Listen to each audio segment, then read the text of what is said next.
নরেন চরিত্রটা আমি পড়েছি অনেক দিন হয়ে গেল। এই যখন এটা আমি পড়েছি, আমার পড়তে পড়তে মনে হয়েছে আমি কখনো নরেন হতে পারবো না। মানে আমি না এরম সব কিছু ছেড়ে দিয়ে জিতে যাব, এইটা আমি ভেবেছি বহুবার যে সব কিছু ছেড়ে দিয়েই আমি জিতে যাব। কিন্তু আমার সময়, আমার সমাজ, আমার চারিপাশ, যেভাবে আমি বড় হয়েছি, আমি ছাড়তে পারি না। আমার টান রয়ে যায়, পিছু টান রয়ে যায়। এই যে সব কিছু ছেড়ে দেওয়ার মধ্যে যে আনন্দ আছে না, যখন ওর ওই মাইক্রোস্কোপটা একভাবে ছেড়ে দিয়েই যায়, প্রচণ্ড ব্যথা নিয়েই যায়, তাও ও সেইটার প্রতি ছেড়ে দেওয়ার পরে কোনো পিছু টান রাখে না।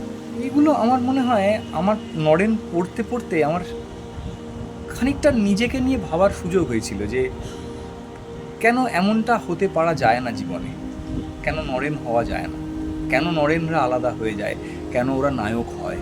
আমরা নায়কের চরিত্রে অভিনয় করি, কিন্তু জীবনের যাপনে তার কাছাকাছি পৌঁছানো হয় না।